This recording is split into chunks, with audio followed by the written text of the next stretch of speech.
I'm already dead inside." Those were the first words that came from Clara's dry lips when Jake Morrison found her. Her voice sounded so empty and sad. It made even a tough rancher like Jake stop and stare. He had seen many storms, droughts, and gunfights in Dodge City. But he had never seen anything this sad before. There she was, a young woman, no older than 25, sitting on the ruins of an old wooden wagon. Her hair was messy, her face white as paper, and her skin was covered with bruises. In some places, her skin was torn with dried blood stuck to it like rust on metal.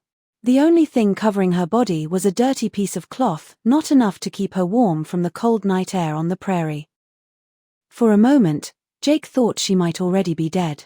Her eyes were open but looked empty, staring through him like she had given up on life. Only those whispered words proved she was still alive, though her spirit seemed ready to quit. He stood there frozen, feeling his chest get tight in a way he couldn't describe.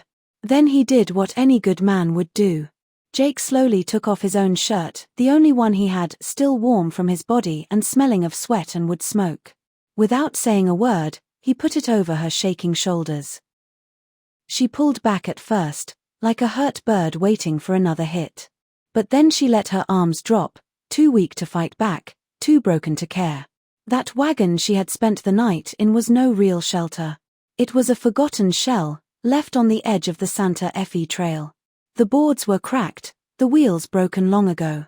The wind had blown through every crack, cold enough to freeze a man to the bone.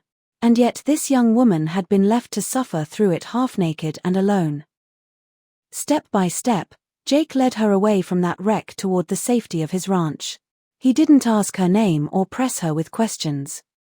Her eyes already told him more than words ever could. They were the eyes of someone who had lost all hope, who had been beaten down until there was nothing left inside. And as he walked beside her, one thought weighed heavy on his mind, a thought that anyone watching this story would ask too. What kind of husband could be so mean to throw his own wife out into the night? To leave her cold and bleeding in a broken wagon like an unwanted animal? Jake led Clara into the small guest room of his ranch house. The air inside smelled of coffee and old wood, so different from the dust and sweat outside.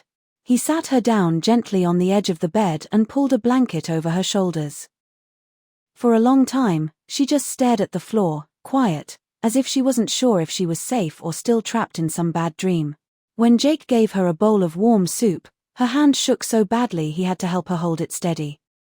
She took a sip, then coughed, then sipped again. Only after a few minutes did she whisper her name, Clara. Her voice was rough, like it hadn't been used in days. She said she didn't belong there, that she should never have come, that trouble would follow her wherever she went. Jake leaned back in his chair and said nothing. He had learned long ago that sometimes staying quiet was kinder than asking questions. And then the story came out, bit by bit, between broken breaths. Her husband, Marcus Reed, was a blacksmith from Abilene, a man with fists as heavy as iron and a temper made worse by drinking. He had always been jealous, always watching, always ready to believe the worst if another man even tipped his hat to Clara. Marcus would come home swinging, his fists hitting her ribs, his belt hitting her back. Last night had been worse than usual. She had said a few kind words to a neighbor, nothing more. Marcus saw it, and that was enough. He dragged her across the floor, tore the clothes from her body, beat her, and threw her out like trash.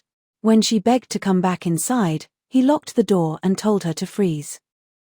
All she had for shelter was that broken wagon by the trail. That was where Jake had found her at dawn. Jake listened without a word, his jaw tight, his old hands gripped on the arm of his chair. He had seen cruelty before, but hearing this stirred something deeper, something dangerous. Clara saw the look in his eyes, and for the first time in years, she felt a bit of hope. Maybe, just maybe, not all men were like Marcus. But then she lowered her head and whispered a warning: trouble was coming. Marcus would never let her go. And when he found out where she was, he would bring hell with him. So the question now was simple: when Marcus came looking for her, what would Jake do? The morning sun had just come up over the prairie when the sound of horse hooves thundered across the yard. Clara froze where she sat, spoon halfway to her lips. She didn't need to look out the window. She knew. Marcus Reed came storming onto Jake's ranch like a man on fire. His face was twisted with anger, his shirt half open, the smell of whiskey drifting in the summer air.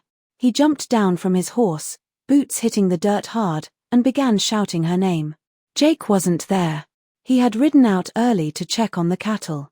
That left Clara alone, shaking in the doorway of the house. She thought about hiding, but there was no time. Marcus had already seen her. He grabbed her by the arm before she could step back. His grip was like iron, the kind of grip that had hurt her before. He pulled her into the yard and began yelling at her, calling her names, saying she had betrayed him and lied with another man.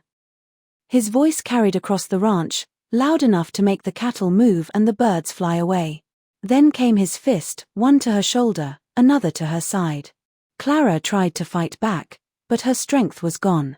She fell to the dirt as he kept screaming that she belonged to him, that no rancher would ever take her away. Just then, the sound of horse hooves came again, slower but heavier this time. Jake had returned. He pulled his horse to a stop at the gate, eyes narrowing at what he saw, Clara bleeding in the dirt, Marcus standing over her with clenched fists. Jake's jaw tightened. He got down from his horse, his boots steady, his hands curling into fists too. He walked straight into the yard, put himself between Clara and Marcus, and said in a voice that left no doubt, "That's enough. Not here. Not ever again." Marcus spat at the ground and tried to push past him, but Jake stood like a wall. One shove from Jake sent the blacksmith stumbling back into the dust. The look in the old rancher's eyes was enough to freeze him. It was the look of a man who had seen too much, who would no longer stand by while another person suffered. Clara got to her feet behind him, holding onto Jake's shirt sleeve for balance. For the first time, she wasn't facing Marcus alone. Jake knew Marcus would not give up. A man like that never walked away quietly. He would come back drunker and meaner. And next time, he would not just come with his fists. Jake had seen enough of that type to know trouble was only just beginning. So he got on his horse the next morning and rode to Dodge City. The ride was long, the sun hot on his back, but Jake's mind was clear. There was only one man who could put fear into Marcus Reed, and that man was his old friend, Don Carlos Morales. Some called him a businessman. Others whispered he was closer to an outlaw in a nice suit. Either way, Carlos had power over much of the cattle trade and many of the tougher men in Kansas. If Carlos said a man should be left alone, people listened. When Jake rode up to Carlos's place, he was met with careful stares. Carlos was not the kind of man you visited lightly, but when the two old men finally met face to face, Carlos broke into a slow smile. He poured whiskey, patted Jake on the shoulder, and listened as Jake told the story of Clara and the beating she had suffered. Carlos's smile faded quickly. He leaned back in his chair, eyes dark. "A man who does that to a woman has no honor," he said. "And in my world, a man without honor has no place." That same evening, Marcus was brought into the saloon by two of Carlos's men. He acted tough at first, but when Carlos's voice cut through the smoke-filled room, the swagger melted away. Carlos told him plain and simple. If Marcus ever laid a hand on Clara again, he would not just lose his wife, he would lose everything. His business, his standing, maybe even his life. The saloon went quiet, every eye in the room looking at Marcus. He swallowed hard, his face pale, and for the first time in his life, he backed down. He said something under his breath and stormed out into the night. Clara was safe, at least for now. But safety is not the same as peace, and healing takes longer than fear. For the first time in what felt like forever, Clara could breathe. The nights were still quiet out on Jake's ranch, but the silence no longer felt like punishment. It felt like rest. She began to get up early, helping Jake with the cattle, learning how to fix fences and ride through the pastures. Each small job helped put a piece of her spirit back together. Jake never asked much of her. He offered no big speeches, no promises he couldn't keep. What he did offer was steady presence.